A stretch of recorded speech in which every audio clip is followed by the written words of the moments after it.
أول ضربة ترجيح محمد أمين الصبار قدم مقابلة جيدة.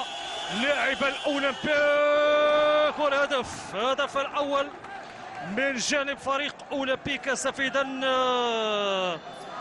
ضربة ترجيحية الأولى ناجحة لفائدة فريق أولمبيك سفي. كنعرفوا بأنه أهمية الضربات الترجيحية والضربة الترجيحية الأولى كتكون مهمة بالنسبة لمعنويات أي فريق. الآن غنشوفوا ذلك بفضل ركلات الترجيح محمد علي بمعمر أمام حمزة حمودي. الورقة اللي أكيد لعب بها المدرب هشام الدميعي في وقت مناسب. هل بالفعل ستمكن أكيد فريق أولمبيك سفي من تحقيق تأهل؟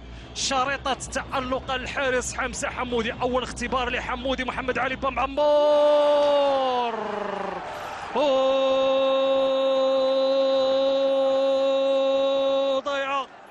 ضايعة من بمعمر. الآن أكيد الهستيريا هناك أكيد في جنبات جماهير فريق أولمبيك سفي بعد ما ضيع فريق أكيد الدفاع الحسني الجديدي محمد علي بمعمر.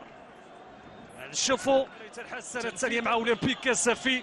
اللاعب السابق لفريق شباب الطاس خليفرة. هذه فرصة لفريق أولمبيك سفي.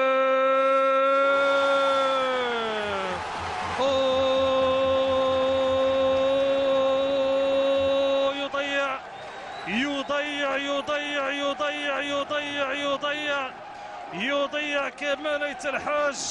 هو ضغط الضربات الترجيحية هو الوقت الأصلي. مامادو نيانغ أمام الحارس حمزة حمودي هل سيتعلق في صد الكرة أمام مامادو نيانغ. فعل حمزة حمودي. قلت بأنه أكيد المدرب هشام الدميعي إدخال حمزة حمودي في اللحظات الأخيرة كان خيار سليم، وشفنا أنه كيتمكن الآن من التصدي لضربة ترجيحية ديال مامادو نيانغ. إذن جوج ديال ضربات الترجيح أكيد ضيعة بالنسبة لفريق الدفاع الحسني الجديدي.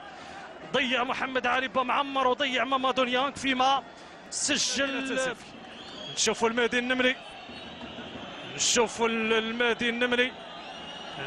النمري لاعب فريق أولمبيك سفي أمام الحارس عزيز الكيناني.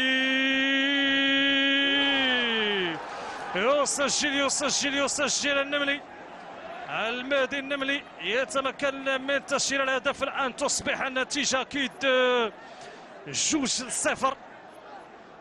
تصبح النتيجة 2-0 لفائدة فريق أولمبيك سفي. فرحة كبيرة من جانب جماهير فريق أولمبيك سفي فيما الضغط يزداد. موسم 2012-2013 وكان هو اللقب الوحيد والثمين والغالي لفريق الدفاع الحسني الجديدي. إذن زكريا حدراف هل سيسجل؟ زكريا حدراف أمام المتألق حمزة حمودي.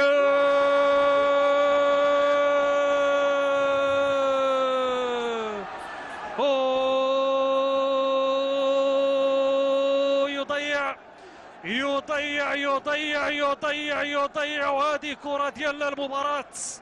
هذه يسميوها كرة المباراة، هذه يسميوها كرة التأهل، هذه يسموها كرة العمر، هذه يسموها كرة التاريخ لأولمبيك سفي، هذه يسموها أقول ذكية من أولمبيك سفي ومدرب هشام الدميعي يحيى عطية الله.